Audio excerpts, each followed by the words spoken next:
शादी पढ़ाई बेवफाई फिर तलाक पर नौबत आई। ये कहानी आप लोगों को हम बताते हैं 2023 की कहानी है। जिस समय आपने देखा होगा कि एसडीएम ज्योति मौर्य और उनके पति आलोक मौर्य के बीच विवाद चला था।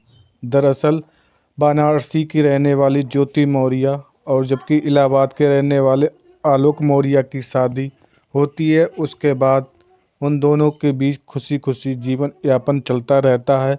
लेकिन जब 2010 में ज्योति मौर्य ने ग्रेजुएशन की पढ़ाई पूरी कर ली थी, उसके बाद उसके पिता के पास पैसा नहीं था। उन्होंने उसकी शादी इलाहाबाद के रहने वाले आलोक मौर्य से की। आलोक मौर्य उस समय सफाई कर्मचारी था। उसने अपनी शादी ज्योति मौर्य से खुशी खुशी की 7 जन्मों की रिश्तों की कसम खाई थी। लेकिन जब 2010 में उसकी शादी हुई थी तब कुछ माहौल और था। जब उसकी शादी के बाद ज्योति मौर्य पढ़ने में अच्छी थी। उसके पिता उस समय चक्की चलाया करते थे, जिस कारण उसकी पढ़ाई आगे नहीं हो पाई। ज्योति मौर्य और आलोक मौर्य दोनों जीवन के बंधन में बन चुके थे। उसके बाद जब 2015 में आलोक मौर्य ने ज्योति मौर्य की पीसीएस की परीक्षा के लिए कोचिंग लगाई इलाहाबाद में, और उसने इलाहाबाद में कोचिंग करने के बाद 2016 में पीसीएस में क्वालिफाई किया और उसकी 16वीं रैंक आई। तब वह खुश थी ज्योति मौर्य। जब ज्योति मौर्य लगातार कई जिलों में अपने कार्य करती रही, लेकिन जब वह 2020 में ज्योति मौर्य की मुलाकात big commander home guard Manish Dubey से होती है, तब उन दोनों के बीच की कहानी कुछ अलग ही बदल जाती है।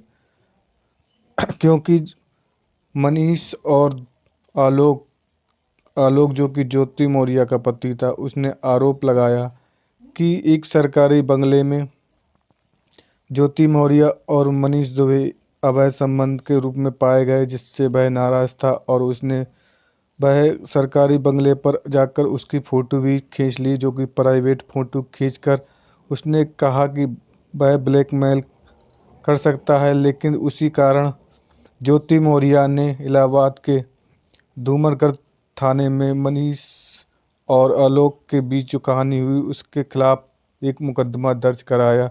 उसमें लिखा कि आलोक उनसे दहेज मांग रहा है और दहेज प्रथा के खिलाफ उसने मुकदमा लगाया। और ज्योति मौर्य ने आरोप लगाया था कि जब आलोक से शादी हुई थी तो उसने उसे पंचायती राज अधिकारी बताया था। उसके बाद उन दोनों के तलाक की नौबत आई। अब जबकि ज्योति मौर्य की 2 पुत्रियां थीं।